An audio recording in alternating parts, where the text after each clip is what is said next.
नमस्कार। जेच एजुकेशन में आप सभी स्टूडेंट्स का स्वागत है।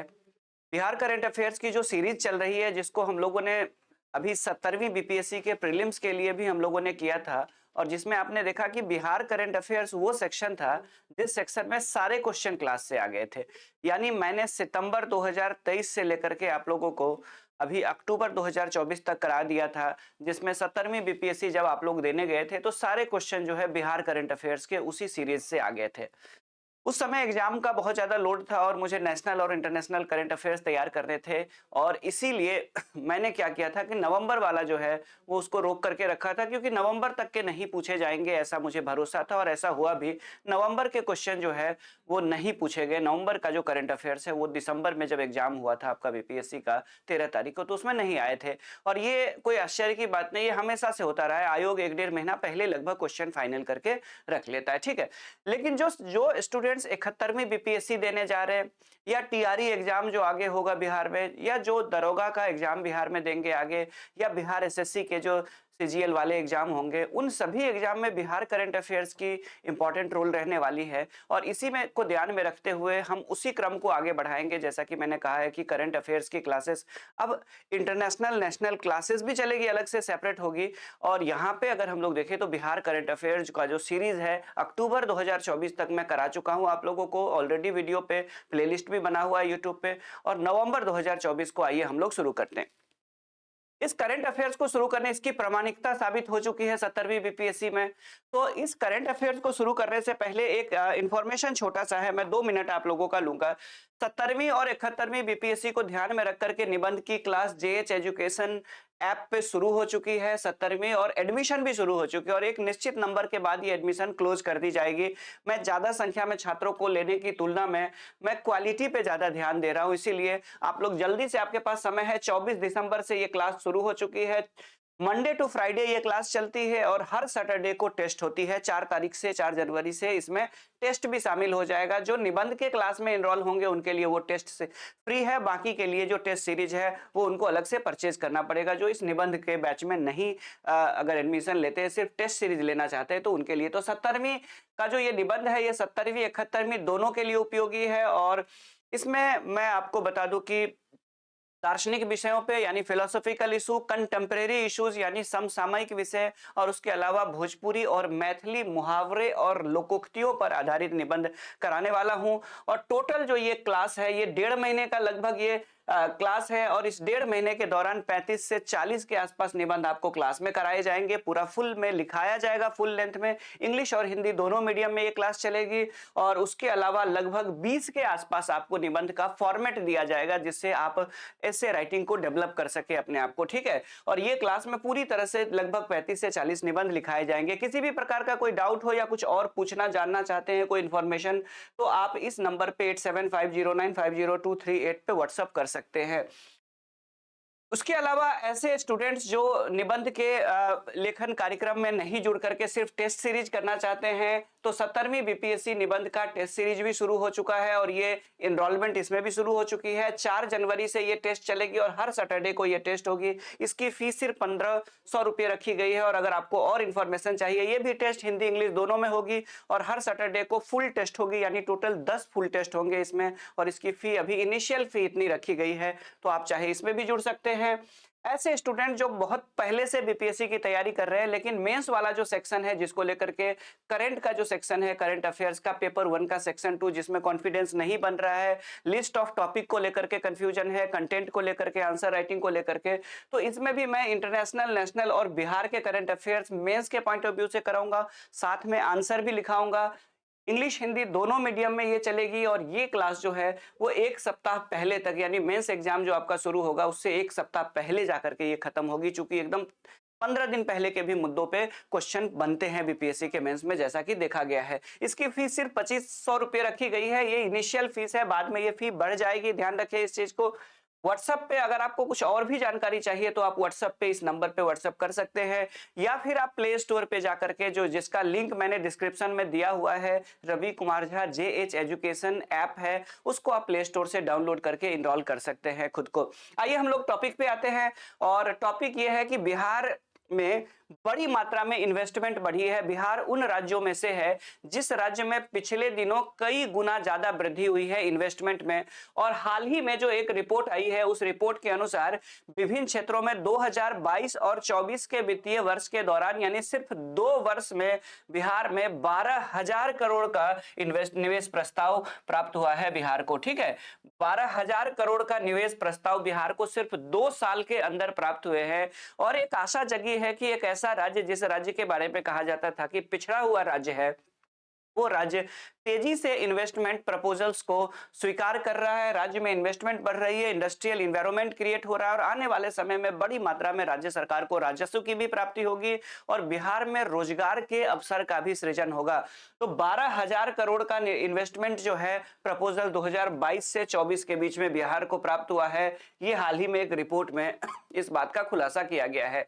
यदि हम लोग देखें तो ये इन्वेस्टमेंट इसलिए बहुत इंपॉर्टेंट हो जाती है क्योंकि 2016 से लेकर के 22 के दौरान 6 वर्ष में 2500 करोड़ का इन्वेस्टमेंट हुआ था। देखिए 2016 से लेकर के 2022 तक अगर देखेंगे तो 2500 करोड़, यानी कि 6 साल में 2500 करोड़, लेकिन पिछले 2 साल में 12,000 करोड़ का इन्वेस्टमेंट प्रपोजल आया है। ये अपने आप में बहुत बड़ी बात है बिहार जैसे राज्य के लिए। बिहार में बड़े बड़े ब्रांड्स जो है वो बिहार में इन्वेस्टमेंट कर रही है, बड़ी बड़ी कंपनियां इन्वेस्टमेंट कर रही है, जिसमें ब्रिटानिया जो कि फूड प्रोसेसिंग के लिए जाना जाता है, ब्रिटानिया के द्वारा किया गया है इन्वेस्टमेंट।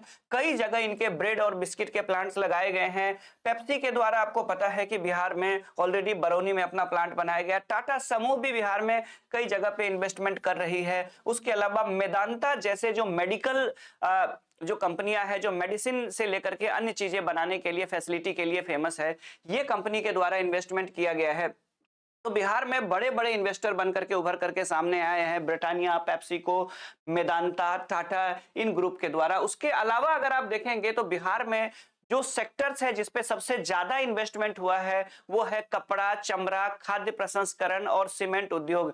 यानी बिहार में सबसे ज्यादा जो इन्वेस्टमेंट हुआ है वो टेक्सटाइल इंडस्ट्री में, लेदर इंडस्ट्री में, फूड प्रोसेसिंग इंडस्ट्री में, और उसके बाद जाकर के बिहार में इन सभी क्षेत्रों में और हेल्थ सेक्टर में भी इन्वेस्टमेंट हो रहा है। लगातार बिहार में सीमेंट सेक्टर में भी इन्वेस्टमेंट हो रहा है।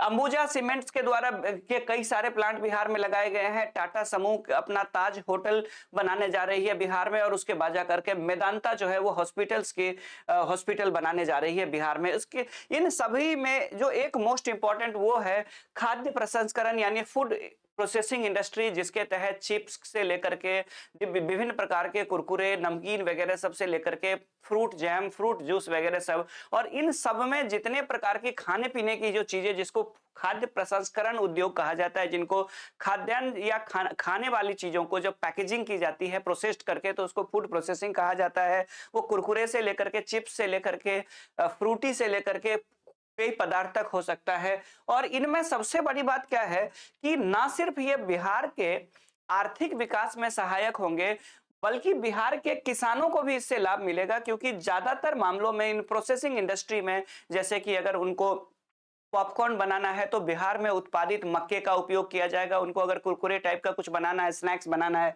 तो स्थानीय चावल का, यानी स्थानीय लोगों को रोजगार के साथ साथ बिहार के जो स्थानीय उत्पाद है उनको भी एक बहुत बड़ा खरीदार मिलेगा और एक तरह से किसानों का भी सशक्तिकरण होगा। तो बिहार में जो निवेश का प्रस्ताव आया है 12,000 करोड़ का 2 साल के अंदर, ये अपने आप में आशा जगाती है कि बिहार आगे बढ़ रहा है। बिहार सरकार भी इसके अकॉर्डिंग तैयारी कर रही है। ये सब मेंस में भी काम आएंगे। जो 17वीं मेंस देंगे उसमें मैं जब करंट कराऊंगा तो इन सब चीजों को मैं लिखाऊंगा, लेकिन यहाँ पे हम लोग प्रीलिम्स के पॉइंट ऑफ व्यू से कर रहे हैं, 71th बीपीएससी को ध्यान में रख करके कर रहे हैं। बिहार सरकार भी इसको लेकर के तैयार है और पिछले 2 साल में बिहार सरकार ने 5,000 एकड़ जो है वो लैंड बैंक यानी भूमि बैंक बनाया है। लैंड बैंक कहने का तात्पर्य है कि बिहार सरकार ने जो जमीनें हैं अधिग्रहित करके रखी हुई है कि कोई भी इन्वेस्टर अगर इंडिया में, बिहार में आकर के अपने कोई प्लांट लगाना चाहे, कोई अपनी फैक्ट्री लगाना चाहे, तो उनको कम से कम जमीन की दिक्कत ना हो, इसके लिए बिहार सरकार ने 5,000 एकड़ का भूमि बैंक बना करके तैयार किया हुआ है। वो सारे मेन एरिया, इंडस्ट्रियल एरिया, जहां पे इंडस्ट्रीज के लिए प्रपोजल्स आने की संभावना है और क्लियरेंस जल्दी से जल्दी हो जाए, भूमि अधिग्रहण को लेकर के मामला ज्यादा दिनों तक ना अटके, इसके लिए बिहार सरकार ने 5,000 एकड़ का लैंड बैंक तैयार किया हुआ है। इसके अलावा बिहार में 31 जिलों में नए इंडस्ट्रियल एरिया डेवलप करने की बात की जा रही है। टोटल 31 जिलों में इंडस्ट्रियल एरिया यानी औद्योगिक क्षेत्र डेवलप किए जाएंगे।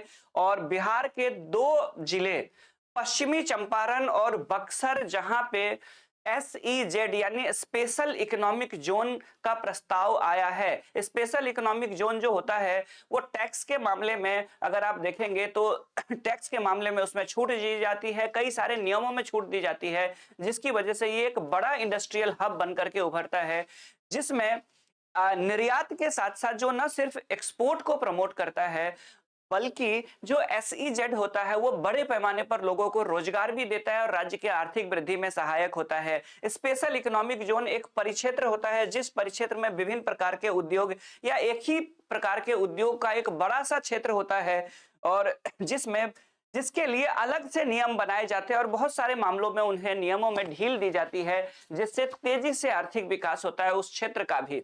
तो पश्चिमी चंपारण और बक्सर में स्पेशल इकोनॉमिक जोन बनाने की भी योजना बनाई जा रही है, प्रस्ताव आया है इसको लेकर के। लेकिन अभी भी बिहार में समस्या है इन्वेस्टमेंट को लेकर के, जैसे भूमि की उपलब्धता, अगर किसी उद्योगपति को जिस जगह पे भूमि चाहिए अभी आसानी से नहीं मिल रही है, वो भी एक समस्या है। इंफ्रास्ट्रक्चर में बात करें, सड़कें तो चलिए बन गई है बिहार में, लेकिन अभी भी बिजली जो है वो घरेलू खपत के लिए या घरेलू मांग के लिए पर्याप्त है। लेकिन जब उद्योगों को बड़ी मात्रा में बिजली की जरूरत पड़ेगी तो दूसरे राज्यों से बिहार को बिजली खरीद के लाना पड़ेगा, क्योंकि बिहार के पास बहुत बड़े बड़े ऐसे थर्मल पावर प्लांट नहीं है जो इंडस्ट्रीज को सप्लाई कर सके। बिहार एक मैदानी राज्य है जिस राज्य में बड़े बड़े हाइड्रो इलेक्ट्रिक प्लांट नहीं लगाए जा सकते। बिहार में ऐसा कोई न्यूक्लियर पावर प्लांट भी नहीं है फिलहाल। तो एक समस्या इंफ्रास्ट्रक्चर में यदि हम लोग देखें तो इंफ्रास्ट्रक्चर में जो एक बड़ी समस्या है अभी भी है, चुनौती, वो चैलेंज है इलेक्ट्रिसिटी को लेकर के। उसके अलावा व्यापार करना और श्रमिक अशांति, ये भी समस्या बिहार में रही है। इसे अगर समय रहते दूर कर दिया गया तो बिहार में जो इन्वेस्टमेंट जो प्रपोजल्स आ रहे हैं उससे बिहार बहुत तेजी से आगे बढ़ सकता है।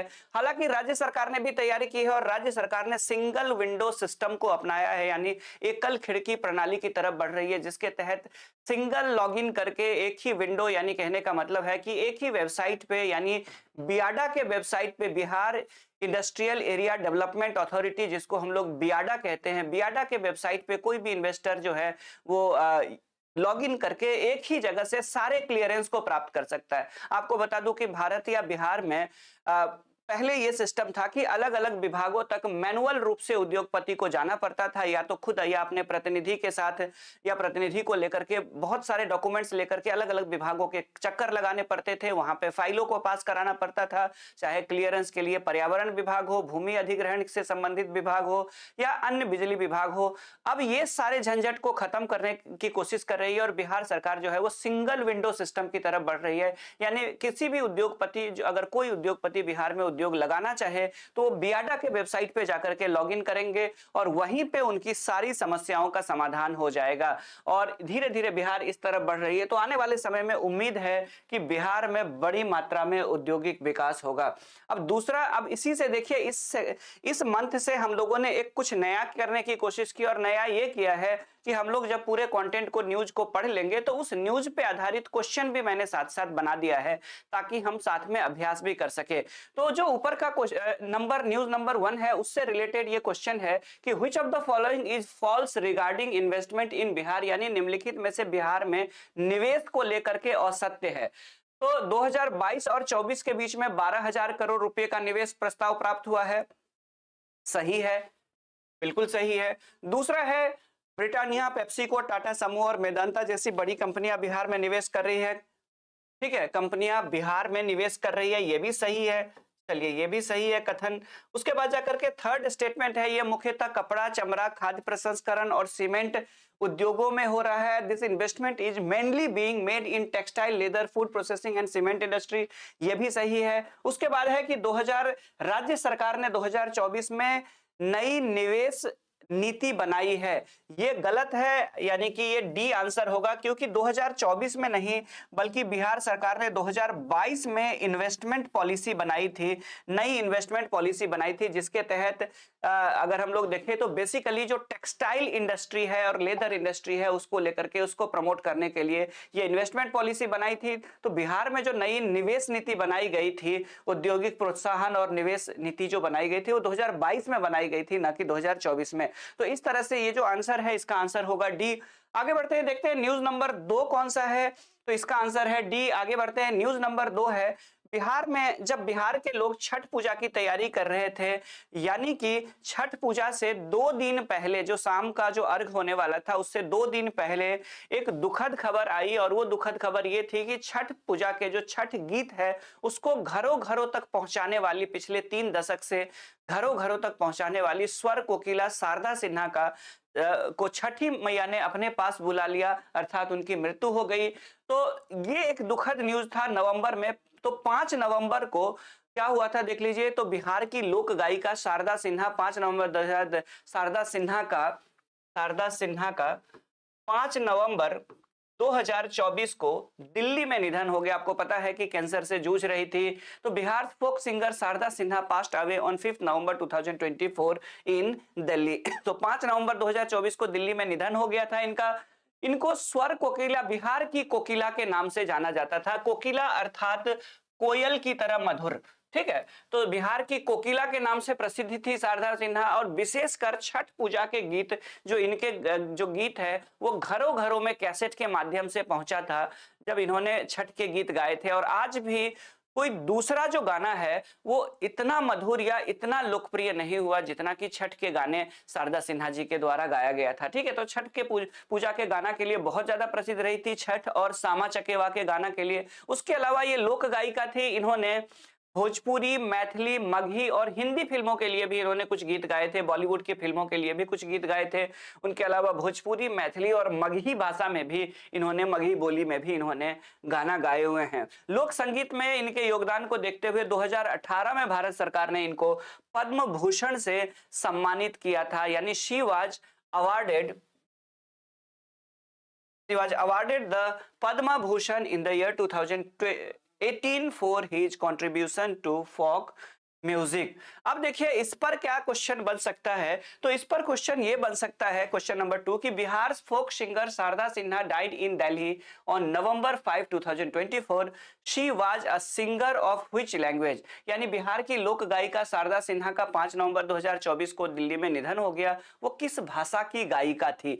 तो यहाँ पे देखिए उन्होंने मगही में भी गाए, मैथिली में भी, भोजपुरी और हिंदी में भी उन्होंने गाने गाए थे। तो इस तरह से जो इसका आंसर होगा, इसका आंसर होगा डी, ठीक है। तो आगे समझ में आप लोग को, आगे बढ़ते हैं, देखिए इसका आंसर होगा डी। आगे बढ़ते हैं, अब जो न्यूज नंबर 3 है वो बिहार में खेलों को लेकर के, याद रखिए बिहार में जो खेलों का विकास हो रहा है उसको लेकर के बीपीएससी के मेंस में भी क्वेश्चन पूछा जा सकता है, इस बात का ध्यान रखना है आपको।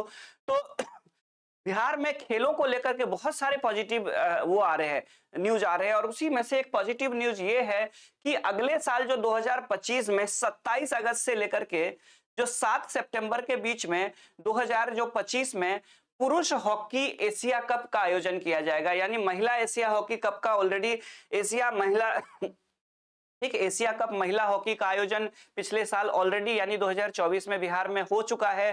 तो अब जाकर के बिहार में 2025 में अगस्त और सितंबर महीना में पुरुष एशिया हॉकी कप का आयोजन हो रहा है। एशिया कप का, पुरुष हॉकी एशिया कप का आयोजन हो रहा है, और ये 27 अगस्त से लेकर के 7 सितंबर के बीच में बिहार में इसका आयोजन किया जाएगा। और बिहार में कहां पे, जो अभी अभी बना है राजगीर स्पोर्ट्स कॉम्प्लेक्स जो बनाई गई है नालंदा जिले में, वहां पे इसका आयोजन किया जाएगा। ये बहुत ही सुखद बात है। और इसमें अगर हम लोग देखें तो ये बेसिकली एशिया की, इसमें 8 बड़ी टीमें भाग लेती है, और इसमें से जो विजेता होगा वही 2026 में जो बेल्जियम और नीदरलैंड में जो वर्ल्ड कप, जो पुरुष वर्ल्ड कप हॉकी होने जा रही है बेल्जियम और नीदरलैंड में 2026 में, उसके लिए एक तरह से ये एशिया कप, पुरुष एशिया कप क्वालिफाइंग प्रतियोगिता है, क्योंकि इसके जो विनर होंगे उसकी डायरेक्ट एंट्री होगी वर्ल्ड कप 2026, जो हॉकी मेंस वर्ल्ड कप 2026, जो कि बेल्जियम और नीदरलैंड में होगी।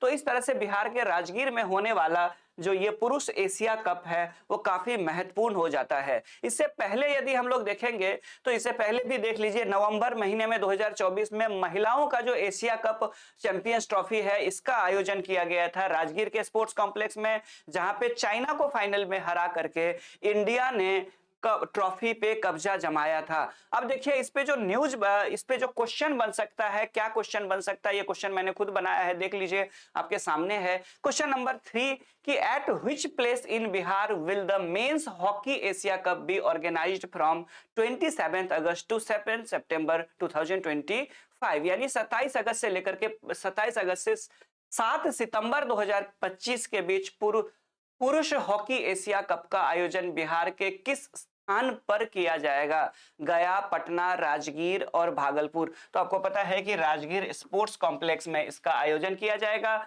तो 3 का जो आंसर है वो है सी। आगे बढ़ते हैं, ये देख लीजिए सी। उसके बाद जाकर के जो न्यूज नंबर 4 है नवंबर 2024 में, जो न्यूज नंबर 4 है वो कौन सा आया है कि बिहार 2025 में 2 खेलों की मेजबानी करेगा। 2 और खेलों की मेजबानी 2025 में बिहार करने जा रही है, और बेसिकली जनवरी और फरवरी के महीने में होती है ये खेल।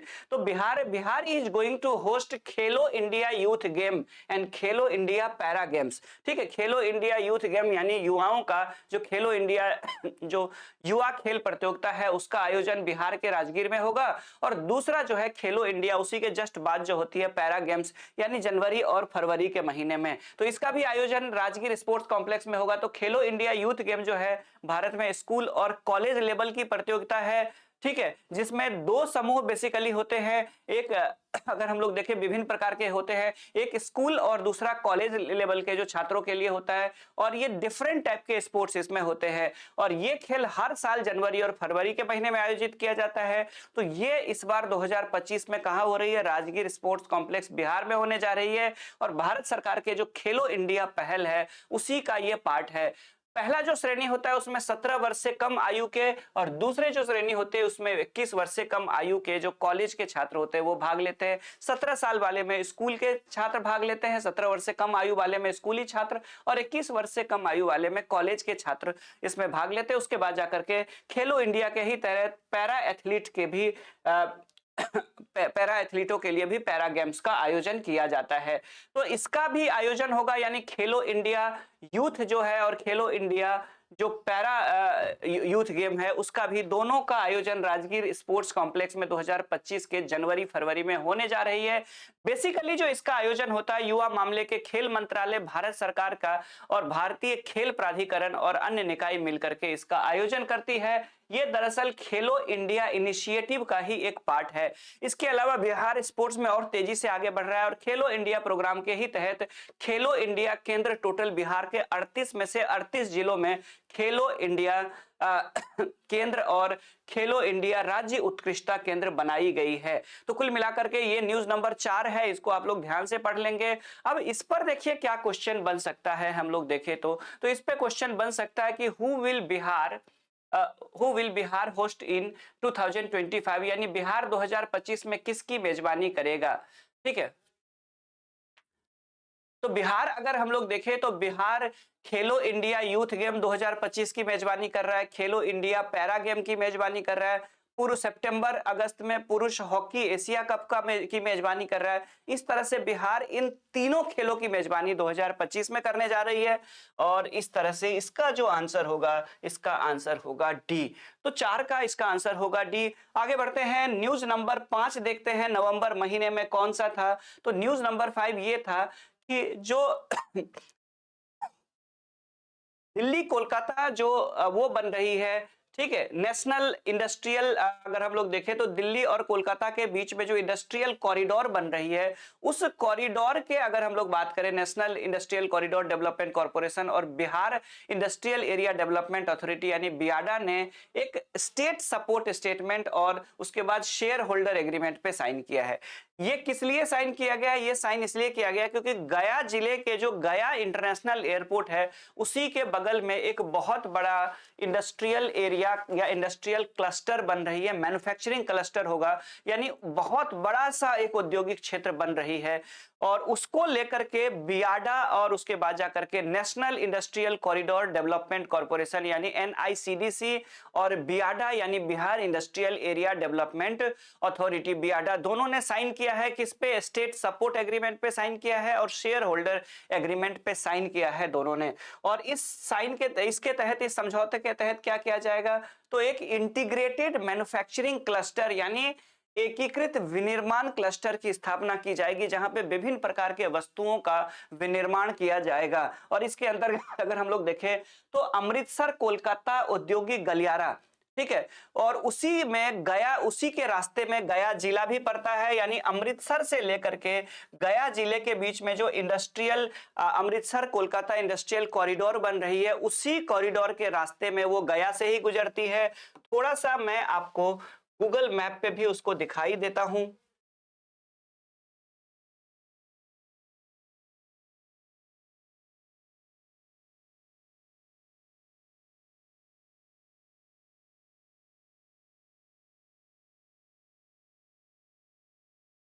ये देख लीजिए, डायरेक्ट इसी के वेबसाइट पे, एनआईसीडीसी के वेबसाइट पे ही मैं आप लोगों को दिखा देता हूं। चलिए ये देखिए, तो अमृतसर से लेकर के, ये देखिए अमृतसर से लेकर के ये यूपी वगैरह सब होते हुए यहां तक निकलती है, कलकत्ता के जो दानकुनी है यहां तक ये इंडस्ट्रियल कॉरिडोर बनाई जा रही है। और इस इंडस्ट्रियल कॉरिडोर में आगरा में भी इंटीग्रेटेड मैन्युफैक्चरिंग हब बनाई जाएगी, खुर्जा में भी यहाँ पे बनाई जा रही है, उसके बाद जाकर के यहाँ पे हिसार में भी बनाई जा रही है इसके जस्ट नजदीक में, और उसके बाद जाकर के और भी बहुत सारे, राजपुरा में यहाँ पे बन रही है आईएमसी। इसी के तहत बिहार में भी अगर आप देखेंगे तो यहाँ पे गया आईएमसी यानी इंटीग्रेटेड मैन्युफैक्चरिंग क्लस्टर बिहार के गया में भी यहाँ पे बनाई जा रही है, इसी रूट पे डेवलप किया जाएगा। और इसी को लेकर के जो समझौता है वो समझौता हुआ है किसके किसके बीच? एनआईसीडीसी और बियाडा के बीच में ये समझौता हुआ है, जिसके तहत गया इंटरनेशनल एयरपोर्ट के जस्ट नजदीक में अमृतसर कोलकाता औद्योगिक गलियारा के पास ये आईएमसी यानी एकीकृत मैन्युफैक्चरिंग हब बनाने की या विनिर्माण हब बनाने की बात की गई है। गया इंटरनेशनल एयरपोर्ट के पास ये बनेगी और 1339 करोड़ यानी 1339 करोड़ की लागत से ये मैन्युफैक्चरिंग हब यहाँ पे डेवलप किए जा रहे हैं। और इसके तहत यहाँ पे अगर देखेंगे तो फूड प्रोसेसिंग इंडस्ट्री, इस क्लस्टर्स के अंदर फूड प्रोसेसिंग इंडस्ट्री होंगे, लेदर के सामान बनाए जाएंगे, टेक्सटाइल्स होंगे, फर्नीचर होंगे, हथकरघा होंगे, हस्तशिल्प, इंजीनियरिंग, विनिर्माण और चिकित्सा उपकरण आदि बनाए जाएंगे। तो ये बड़ा सा एक इंटीग्रेटेड मैन्युफैक्चरिंग क्लस्टर कहाँ पे बन रहा है? ये गया में बन रही है। और इससे आने वाले समय में बिहार का औद्योगिक विकास होगा, बिहार सरकार की आय बढ़ेगी, क्षेत्रों का विकास होगा और उसके अलावा बड़े पैमाने पर रोजगार के अवसरों का भी सृजन होगा। तो न्यूज नंबर 5 में हम लोगों ने बात की कि गया में जो इंटीग्रेटेड मैन्युफैक्चरिंग हब बन रही है उसकी। अब सवाल यह है कि इसमें क्वेश्चन क्या है, देख लीजिए। इस पर आधारित अगर क्वेश्चन पूछा जाए तो eight which place in Bihar is integrated manufacturing cluster being established, यानी बिहार के किस स्थान पर एकीकृत विनिर्माण क्लस्टर की स्थापना की जा रही है? तो स्वाभाविक रूप से इसकी स्थापना कहां पे? गया इंटरनेशनल पोर्ट के पास, एयरपोर्ट के पास गया में की जा रही है। तो इसका जो आंसर होगा, इसका आंसर होगा 5 का सी। देख लीजिए। अब आगे बढ़ते हैं न्यूज नंबर 6 यानी न्यूज नंबर अंतिम, जो नवंबर में जो ये 6 न्यूज थे इंपॉर्टेंट है। तो न्यूज नंबर 6 ये है कि एम्स दरभंगा प्रोजेक्ट यानी एम्स दरभंगा परियोजना, work on the AIIMS project is going on in Darbhanga at a cost of rupees 1264 crore यानी 1264 करोड़ रुपए की लागत से दरभंगा में एम्स परियोजना पे कार्य चल रहा है।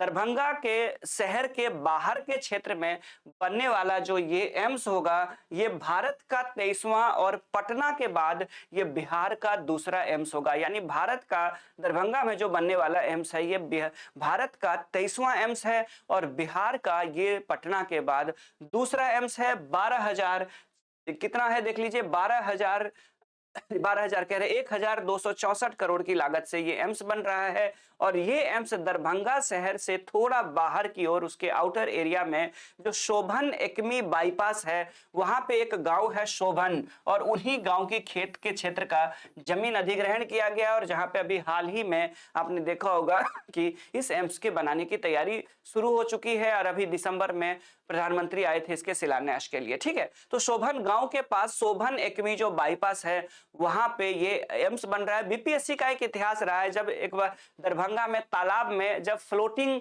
सोलर पावर प्लांट लगाया गया था तो पूछ लिया था कि कहां पे लगाया गया, कदीराबाद इसका आंसर था। तो बीपीएससी उस लेवल पे कई बार स्थान का नाम पूछ देता है, उस शहर का नहीं पूछ करके। ऐसे नहीं पूछेगा कि भारत का 23वां एम्स या बिहार का दूसरा एम्स कहां बन रहा है, दरभंगा सबको याद रहेगा। तो आप गांव का नाम याद कर लीजिए, क्योंकि कदीराबाद एक बार बीपीएससी पूछ चुका है। तो शोभन गांव के पास शोभन एकमी बाईपास जो है वहां पे ये बनाया जा रहा है। ठीक है, ये एक सुपर स्पेशलिटी, यहाँ पे हॉस्पिटल भी होंगे, आयुष ब्लॉक भी होगा, इसके अंदर मेडिकल कॉलेज भी होंगे स्टूडेंट्स के लिए, इसके अंदर नर्सिंग कॉलेज भी होंगे, यहाँ पे रात्रि विश्राम और कर्मचारियों के लिए आवास सुविधा होगी। पूरा का पूरा ये कैंपस होगा, एम्स का कैंपस। और ये शोभन एकमी बाईपास के पास बन रही है 1264 करोड़ की लागत से, और ये बिहार का दूसरा और इंडिया का 23वां एम्स है। और अगर हम लोग इसके थोड़ा सा बैकग्राउंड की तरफ जाए तो जब मोदी एनडीए की गवर्नमेंट बनी थी, मोदी जी की प्रधानमंत्री के नेतृत्व में, तो जो पहली सरकार थी 2014 में जब बनी थी, तो 2015-16 का जो केंद्रीय बजट आया था उस बजट में उस समय तत्कालीन वित्त मंत्री हुआ करते थे स्वर्गीय अरुण जेटली जी। तो अरुण जेटली के द्वारा जो बजट के 15 और 16 में जो बजट पेश किया गया था, 15 और 16 का बजट पेश किया गया था केंद्रीय बजट, उसमें दरभंगा में एम्स बनाने का उन्होंने उस पर चर्चा की थी। अब जाकर के भूमि अधिग्रहण का काम संपन्न होने के बाद 2024 में इसका शिलान्यास किया गया है। अगले 3 साल में उम्मीद की गई है कि ये एम्स बनकर के तैयार हो जाएगी। अब इस पे सवाल ये है, नवंबर 2024 का अंतिम ये क्वेश्चन देख लीजिए बिहार करंट अफेयर्स का, कि दरभंगा के किस स्थान पर बिहार के दूसरे एम्स का निर्माण किया जा रहा है। तो स्वाभाविक रूप से इसमें से 4 ऑप्शन मैंने दरभंगा के आसपास के एरिया को ही लिया है, सिंहवाड़ा, सिमरी, बहेड़ी और शोभन। तो इसमें से कौन सा होगा? शोभन होगा। तो दरभंगा के जो लोग होंगे वो तो आसानी से कर लेंगे, बाकी एरिया के लोगों को इसको याद करना पड़ेगा। तो धन्यवाद आप सभी स्टूडेंट्स को जुड़ने के लिए, इसका आंसर ए है। धन्यवाद आप सभी स्टूडेंट्स को जुड़ने के लिए। एक बार आप लोग सेशन को लाइक कर दीजिए, दोस्तों के साथ भी शेयर कर दीजिए। और अब तो प्रमाणित हो गया है कि बिहार करंट अफेयर जो मैं करा रहा हूँ, अब तो मैं नेशनल इंटरनेशनल भी कराने जा रहा हूँ जनवरी से। ठीक है, पूरा 1 महीने का 2 वीडियो होगा जिसमें पूरा नेशनल इंटरनेशनल डिटेल में करा दिया जाएगा। तो अब तो प्रमाणित हो चुका है कि मेरे कंटेंट से डायरेक्ट एग्जाम में क्वेश्चन आ रहे हैं। तो आप लोग इस विश्वास को बनाए रखिएगा, और जो 71वीं बीपीएससी देने जा रहे हैं वो स्टूडेंट्स जरूर इसको अपने दोस्तों के साथ भी शेयर कर दीजिएगा। आपके कुछ सुझाव हो तो कमेंट बॉक्स में जरूर लिखिएगा, उससे भी मुझे प्रोत्साहन मिलती है। तो मिलते हैं अगले क्लास में। Thank you, have a nice day. जय भारत, जय बिहार।